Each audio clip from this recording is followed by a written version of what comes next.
Assalamualaikum warahmatullahi wabarakatuh. Perkenalkan, nama saya Rifatu Zakiah dengan NIM 254031159.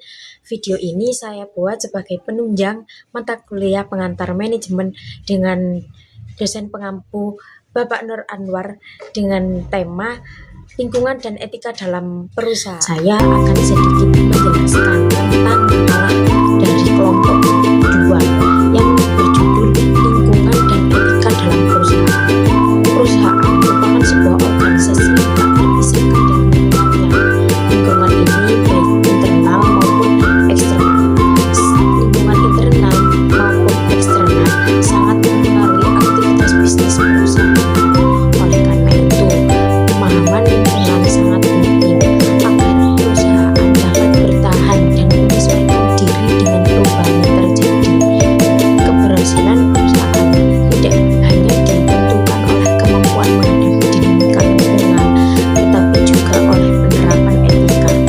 Etika perusahaan menjadi landasan moral untuk menjalankan suatu aktivitas usaha secara adil, jujur, dan bertanggung jawab. Dalam pembahasannya, lingkungan umum perusahaan meliputi kondisi ekonomi, sosial budaya, politik, hukum, dan teknologi berperan besar dalam menentukan strategi bisnis.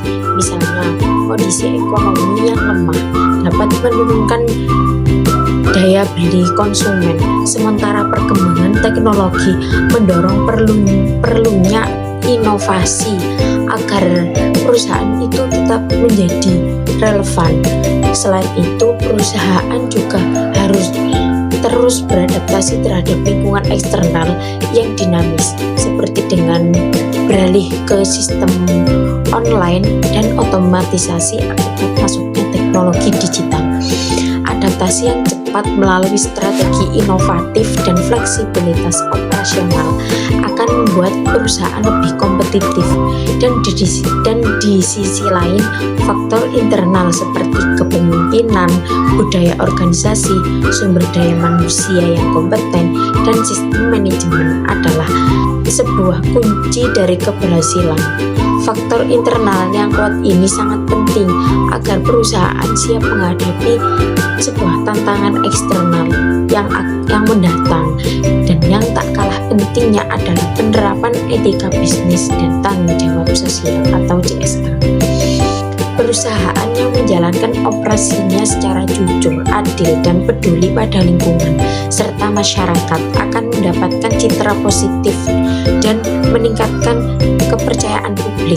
Program CSR ini misalnya di bidang pendidikan atau lingkungan tidak hanya kewajiban moral, tetapi juga strategi keberlanjutan yang memperkuat reputasi dan loyalitas konsumen. Contoh nyata dari etika ini meliputi kejujuran, menghormati privasi, tidak melakukan diskriminasi, mematuhi hukum, dan bertanggung jawab terhadap dampak lingkungan. Secara keseluruhan, keberlangsungan perusahaan ditentukan oleh interaksi antara lingkungan eksternal dan faktor internal. Adaptasi dan inovasi adalah sebuah kunci persaingan global, dan yang terpenting adalah penerapan etika bisnis serta tanggung jawab sosial adalah fondasi untuk membangun citra positif dan mendukung keberlanjutan perusahaan di masa depan. Jadi, kesimpulan yang dapat diambil dari penjelasan tersebut adalah dalam sebuah perusahaan perlu adanya sistem pengambilan keputusan yang terintegritas antara analisis lingkungan dan nilai etika. Dan dengan adanya sistem ini, setiap keputusan strategis tidak hanya berorientasi pada keuntungan jangka pendek, tetapi juga mempertimbangkan dampak jangka panjang bagi perusahaan, masyarakat, dan lingkungan. Sekian yang dapat saya sampaikan, kurang lebihnya saya mohon maaf. Wassalamualaikum warahmatullahi wabarakatuh.